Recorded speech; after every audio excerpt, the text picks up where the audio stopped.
Have you ever felt like you just couldn't stop yourself? You weren't physically hungry, but you just had to keep eating. And when that happens, it can be tormenting because you're just worried that you won't ever be able to stop. Hi, friends. It's Dory Donatel here. Welcome back. So, I've recently been part of several discussions in groups that I'm affiliated with where the questions have come up about behaviors that seem addictive and whether one can be addicted to food or eating.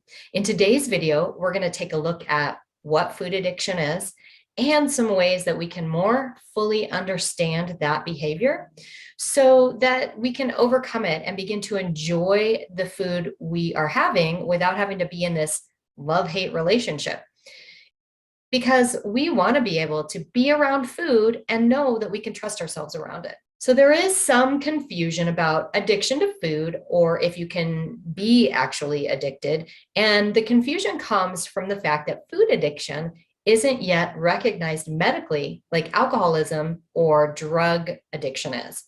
And that said, many medical and health professionals do agree that there are behaviors around food that mirror addiction behaviors that show up with other substances. So, whether it's been officially designated as a disease, most of us fully know that there is some sort of a struggle that is far beyond having just willpower. It's real. So, now how do we stop from being out of control around food? The first thing is to accept and validate that you're struggling around food. Now, when we think of Alcoholics Anonymous, the very first step in AA is admittance. We're powerless over food and our lives are impacted. The threat to us is that medical professionals, the diet and food industry, wellness industries, they're constantly telling us that we should be able to manage ourselves around food.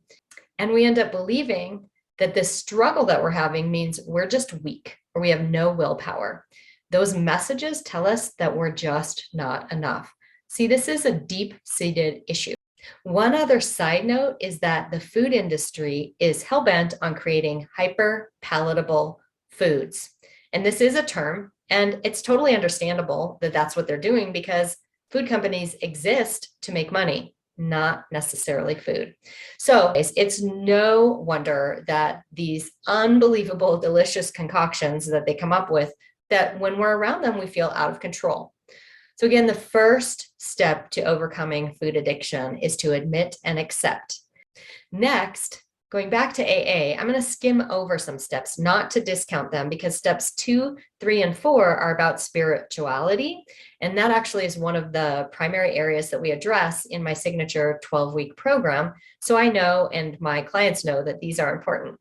But I want to, though, look with a broader view at step 5, which is also about admittance, where now that we've admitted to ourselves and accepted this, we want to admit to others, and others include our God or higher power and other people. So one of the reasons touted most often for the success over addiction with these 12-step anonymous programs is this idea of community. This is where you get to know that you are not alone, that you have a support network, that you belong somewhere, and that people get you and understand what you're experiencing. And this is really meaning that you're becoming acceptable and you're validating yourself and your experiences. The struggle isn't just a matter of toughing it out. You know, we already know that only about 2% of the people can actually stick with a diet plan or food plan in any lasting way. In fact, with my one-on-one coaching clients, getting support is the single most affirming thing they've ever done for themselves. And it is often what clients say is the key that helped them to finally transform their relationship with food and with their body. So briefly, let's touch on step 6 and 7. And those really speak to being ready to ask for and receive help. Now, have you ever felt so ready to let this struggle go, but then you get distracted by the newest diet? I really want you to recognize that you are hurting your chances of lasting health by going on the next new diet. Now, steps 8 and 9 are some of the most difficult. This is where we get to get real with ourselves about our own part in all of this, what we're doing or what we have done that causes us to run to food. But I really want to stop on step 10, and this is about continuing. And when I offer my Health Habits That Stick challenge, we actually walk through what continuing looks like instead of just be persistent or stay the course, right? Continuing means that this isn't going to be a perfect journey. It's not a linear path, but we get to learn and know that we can return to what helps us and what works over and over in a continuous way. And I just want to have us all remember the words of Thomas Edison. I have not failed. I've just found 10,000 ways that won't work. Trust me, in my years and decades of dieting, I probably had 10,000 ways I tried that didn't work. So finally, steps 11 and 12, I'm going to talk about together, which are very specific. And these steps are about making and taking time to pray and meditate. And this practice, I would say, is so often overlooked. I don't know if it's because it's the last ones, but I would just say for myself and my clients, this practice and doing this regularly is actually the secret sauce to being able to accept this as a journey and also as a valuable process, which I like to call a pilgrimage. And here's where the value comes in.